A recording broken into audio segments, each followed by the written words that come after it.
A lot has changed since you came into the league, but Yeah. one thing that's always been here and we haven't talked a lot about, I wanted to kind of take the folks inside the helmet, let's say, Okay, yeah. and talk about the communication between coach and in your headset. Let's say there's three different levels of it. There's a coordinator or a coach that would just kind of give you the call, the formation, and then step away and let you do your thing. There's the next one that would live a little more, maybe give you the play, give you some tips before, maybe some tips at the line of scrimmage. Hey, look out for cover 2, look out for cover 4.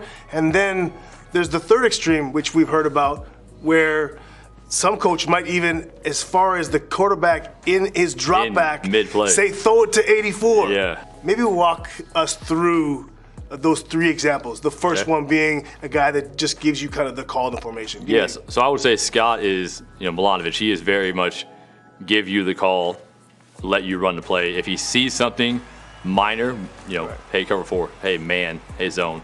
But he doesn't like to be in your head. He wants you to be able to be in the game. And then at that point, with Scott, for example, that would be it. For the most part, he would let you go up and do your thing from there. Yeah, or maybe like the game management side of it, right? Like, hey, you got 8 seconds on the clock. Like, he's very quick and precise with his communication. Give us the next one. You don't have to tell me who it is, but let's say an example of a coach that might give you a little more. You get the line of scrimmage, and he's actually, during the play, maybe talking about while the motion is, coverage is, what to look at. Well, I mean, it's not a secret. Like, Dave would be the other guy for me. He is very much talking Calgary. Hands on the button, right? Yeah. So when I was in Calgary, hands on the button, and he's, hey, here's the play. Hands on the button, meaning it's open the whole time he's talking. He's talking, right? So you've got to have the ability to kind of, hear him and then speak, read coverage, run your play, and be able to do it all. So I remember early on in my career, there was times I took a time count because he's talking, so I'm like trying to listen to him, like, all right, he still wants me to listen to him. And then we would take a time count. He's like, Bo, you've got to be able to run you can't be listening to me all the time. And I was like, not listening to you. All right, so I had to learn that one. But that's definitely a learning experience, and he has to have that relationship with that quarterback to be able to kind of have that communication at all times.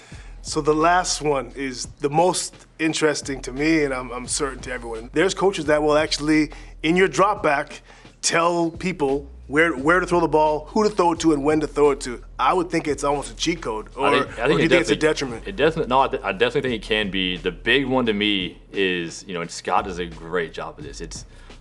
He can tell I'm getting through my reader. Maybe I'm kind of hanging on that back foot because somebody was a little bit late off their waggle. They're a little bit behind, and he can feel the pressure or see the pressure happening, right?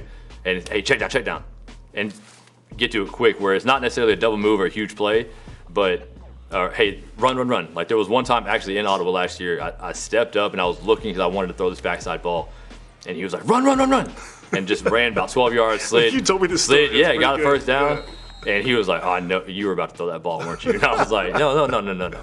But you can see on film, I was about to throw it. So it's one of those things that definitely helps. I would say it's a cheat code if you trust your guy, right? Like, if he trusts me and I trust him, it could be beautiful, in sync. My future teammate, former teammate, not on the field, but right here in the booth.